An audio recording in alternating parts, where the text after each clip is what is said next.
Lingamaneni రమేష్కి Janasena quota కింద గనక seat ఇస్తే చారిత్రక తప్పిదం అది.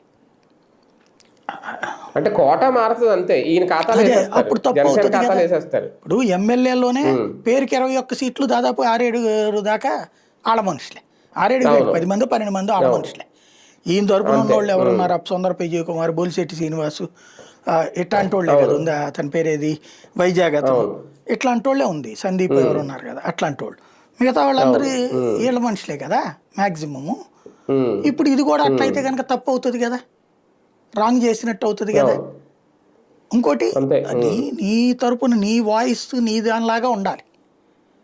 ఇంకోటి లింగమనేనిని కనుక తీసుకుంటే వైసీపీ చేసే ఆరోపణలకి నిజం చేకూర్చినట్టు అవుతుంది. ఇప్పుడు రాజధానిలో ఆ రైతుల్ని ఈ రైతులు భూ సమీకరణ అడుగుతున్నారండి. అతిపెద్ద బ్యాంక్ ఎవరి దగ్గర ఉంది?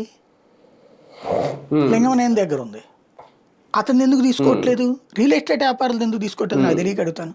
ఇప్పుడు రైతుల నారా కోడూరు దగ్గర, లేకపోతే మొత్తం ORR ఇవన్నీ అడుగుతున్నారు. అక్కడ రియల్ ఎస్టేట్ వాళ్ళ దగ్గర తీసుకుంటే బల్క్గా ఒకళ్ళ దగ్గరే వచ్చేస్తుంది కదా.